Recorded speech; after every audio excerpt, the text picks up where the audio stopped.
Oi, gente, feliz festas. E eu tô com um espírito assim de presente, né? Então eu vou dar aqui um presente para vocês de dicas de como vocês devem debater com conspiracionista, caso vocês queiram, porque ninguém é obrigado a debater com conspiracionista e se vocês não quiserem, enfim, vocês se poupam isso. Mas esse vídeo é para as pessoas que têm o desejo ou interesse de debater com conspiracionista e eu vou dar aqui algumas dicas de como é que vocês devem fazer isso daí. Eu não sei se eu chamaria isso de um tutorial, estou meio que na dúvida, mas enfim.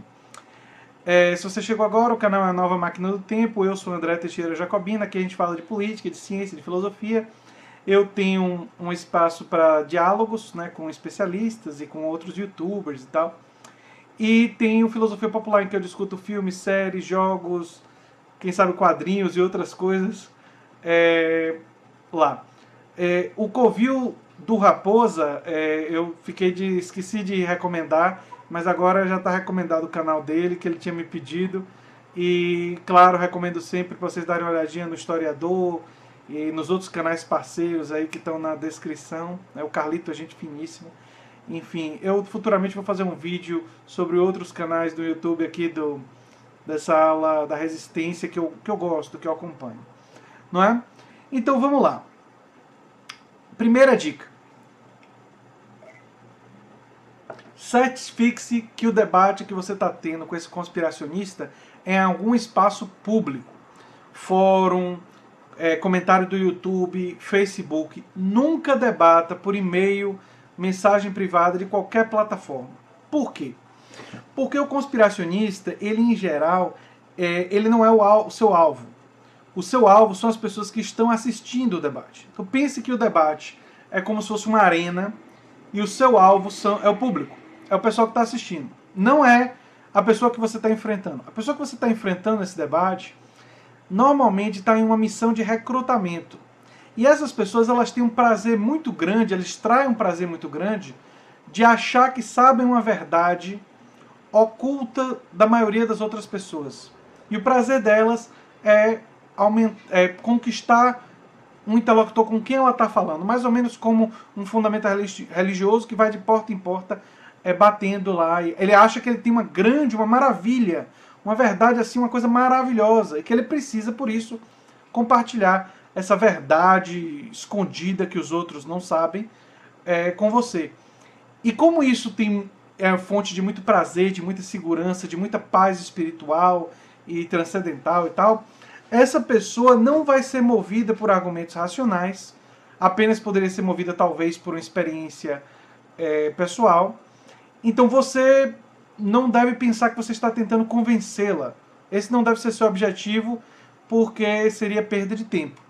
Mas você pode ter um certo valor debater com o conspiracionista para mostrar o ridículo dos conspiracionistas para o público, para aqueles que estão assistindo. Porque tem muita gente que vê um debate e adora a treta rolar, adora ver confusão, e quando você demonstra que o outro está fazendo uma coisa, enfim, equivocada e tudo mais, você convence e você mexe com gente que estava assistindo e que não estava com tanto investimento emocional na questão. Entenderam? A pessoa que tem um investimento emocional, que chega ao ponto de querer debater com você uma teoria da conspiração, é uma pessoa provavelmente que você não vai convencer. Mas o público que está assistindo, muita gente você pode mudar. Então você deve debater sempre em um espaço público. Essa é a primeira dica muito importante. A segunda dica, ela depende. A segunda dica, ela tem um lado para se você é especialista no assunto e outro para se você não é especialista no assunto. Por exemplo, se está falando de criacionismo e evolução e você é um biólogo, a dica é uma. Se está falando de criacionismo e evolução e você não é um biólogo, a dica é outra. Então vamos primeiro para quem não é biólogo, vamos pegar o exemplo do criacionismo e da evolução. Criacionismo é uma teoria da conspiração e vamos examinar. Se não é a sua especialidade, o que você deve fazer é explicar que ele precisa, o conspiracionista, convencer não você, mas convencer os especialistas naquele assunto. Por exemplo, os grandes especialistas em biologia. Existe um consenso mundial entre os especialistas e existe um cara na internet. ou no WhatsApp, enfim, onde for. E você, é óbvio, que sem especialidade, provavelmente sem especialidade no assunto. E você tem que explicar que quando você não é especialista em uma coisa, você sempre vai tender a ficar do lado dos especialistas, do consenso científico internacional. Porque esse consenso, ele se baseia não em autoridade, mas em um processo científico que premia quem prova que os outros estão errados. Então, a ciência, ela se desenvolve muito, ou você descobrindo uma coisa nova, ou você provando que a teoria que alguém fez antes não é a melhor teoria. Então, se ele quer provar para você que a teoria da evolução não é a melhor teoria para explicar a diversidade das espécies, você tem que explicar para ele que ele tem que convencer, não é você que não é especialista, mas são os especialistas, que ele tem que publicar em revistas científicas. E que não adianta nada ele gastar rios de palavras no Facebook, no YouTube e onde quer que seja, que não vai adiantar absolutamente nada para você. Porque você sabe que o método científico, que a revisão dos pares que fazem as teses serem examinadas em suas evidências, em seus critérios lógicos, em a previsibilidade das teorias, que esse modelo força que a melhor teoria vá para cima. Então, se você tem uma teoria melhor, e é assim que você deve falar com conspiracionista, você tem que levar isso para a academia, não é para mim. Porque eu não sou especialista nesse assunto, em biologia. E pode até brincar com ele e dizer, olha, tem um Nobel com o seu nome. Se você conseguir provar isso daí, você vai ganhar um Nobel a $1 milhão, você vai ganhar dinheiro, fama, pode escrever livro, entendeu? Todos os incentivos na ciência estão para que você derrube o que está aí. Porque se você conseguir derrubar, você ganha tudo. E isso mostra que não existe uma conspiração internacional de cientistas ocultando a verdade, porque se qualquer cientista do mundo soubesse uma verdade diferente daquela verdade que é o consenso científico, ele ficaria milionário, ele ficaria famoso, ele teria tudo a seus pés. Se ele não está conseguindo, tem uma explicação. É porque a melhor explicação que nós conseguimos até hoje é a que está. E quando ela mudar, vai ser porque alguém conseguiu fazer esse caminho dentro da academia. Já se você for o especialista, aí sua estratégia deve ser um pouquinho diferente. Se você está falando de biologia com biólogo, o que o biólogo deve fazer? O biólogo tem que fazer perguntas sobre detalhes. E mostrar os erros e ir mostrando evidências. Aí trazer links, trazer provas, trazer evidências e ir fazendo perguntas. Por que fazer perguntas?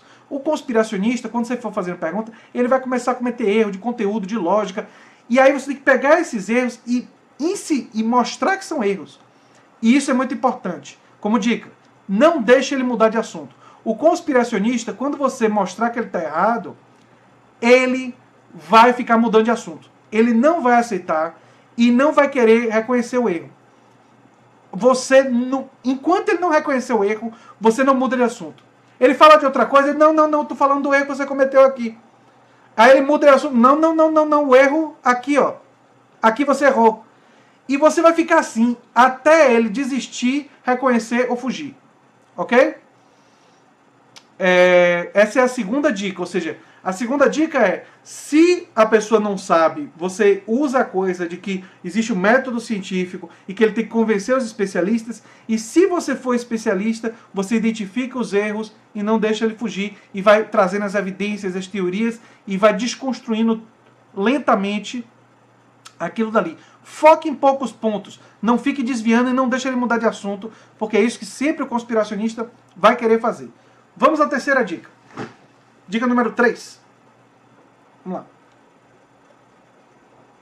Se ele começar a citar textos longos, claramente copiados e colados de fontes conspiracionistas, ignore os textos. Não fale sobre os textos. Pergunte para ele falar nas próprias palavras por que ele acredita nisso daí. Nunca responda textos copiados. Você perceber que o texto longo vem de uma fonte conspiracionista, ou você suspeitar, pegue um trecho desse texto, jogue no YouTube ou jogue nesses mecanismos aí que no Google, jogue no Google e tente buscar para ver se você acha esse trecho em algum lugar. Se você achar, você diga, olha, você tirou isso disso daqui. Não, eu não quero saber o que é que fulano falou. Eu quero saber por que você pensa assim. E aí mostre as falhas lógicas, identifique elas e com educação, sem nunca xingar, nem nunca ofender essa pessoa, não tente evitar se exceder, né? Faça perguntas como: o que é mais provável? Que todos os cientistas do mundo entraram em uma conspiração para ocultar a verdade, ou você e outros que não são grandes especialistas no assunto estão errados? O que é mais provável?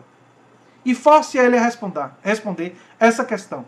Não deixe ele fugir. Pergunte isso e insista. Se ele desviar de assunto, não importa. Repete a pergunta de novo e não responda o que ele perguntou para você. Diga assim: enquanto você não me responder isso, eu não continuo. Entendeu? Não mude isso. Isso é difícil de fazer. Eu, às vezes, não consigo. Mas eu recomendo para vocês fazerem assim. E essa é a terceira dica. Não aceitem esses textos copiados de fontes conspiracionistas para ficar debatendo com eles. É muita energia desnecessária e você pode desconstruir fácil. Dessa forma. E a quarta e última dica que eu quero dar é sempre aponte a falta de evidências. Quase toda teoria da conspiração é uma formulação com base em conjecturas, mas que tem uma enorme carência de evidências. Explique que em ciência quem afirma algo tem o ônus da prova e por isso tem que produzir evidências, mostrar as evidências para produzir conhecimento. E quando ele tentar apresentar qualquer evidência, os furos serão evidentes e seu trabalho de desconstruir é facílimo. Querem ver um exemplo? O Iago citou um documento do PT de 1991 como suposta evidência do marxismo cultural aqui no Brasil. Ora, o PT em 1991 ainda era um partido anticapitalista, mas a tese de doutorado de Aurelino Coelho, A Esquerda para o Capital, demonstra que ele deixou de ser. E, nesse documento, ser marxista e ser gramsciano é justamente não ser o marxismo cultural, porque você não há nenhum idealismo, é uma defesa da luta de classes. Então, quando você vai examinar os documentos do PT da década de 80 e do início da década de 90, eles são documentos que têm luta de classes, e não são idealistas, e não invertem a superestrutura para determinar a infraestrutura. É a infraestrutura que determina a superestrutura. Ou seja, os documentos que o Iago cita provam que ele está errado. Então, toda vez que... E por que esse exemplo é bom? E mostram, inclusive, quando ele cita isso, que ele não percebeu a mudança do PT ao longo do tempo, que a tese do Aurelino Coelho mostra. Que a tese do Aurelino Coelho, A Esquerda para o Capital, uma tese de doutorado, mostra que o PT deixou de ser extrema esquerda para se tornar uma esquerda para o capital. Ou seja, um partido que tem um discurso de esquerda, mas que tem práticas, muitas delas, na economia, conectadas com o liberalismo. Foi Dilma que indicou primeiro Joaquim Levy, que agora Bolsonaro indicou. Você tem que apontar essas coisas. Perceberam? Quando você pedir para um conspiracionista dizer evidências, quando ele disser as evidências, os furos, como nesse caso aí, os furos vão ser facílimos de você desmontar tudo. Vai ser fácil demais, é muito mole. E se você ficar debatendo as conjecturas, aí não é fácil. Porque as conjecturas é com base em coisas lógicas e elucubração. É como você tentar provar que não existe o Saci Pererê.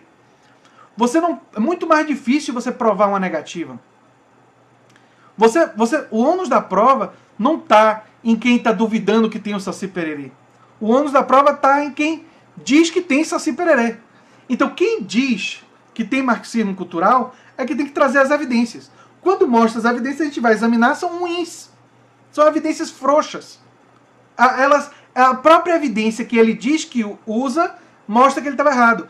Mesma coisa criacionismo. Mesma coisa terra jovem. Quando a pessoa mostra a evidência, você olha a evidência e a evidência é fraca.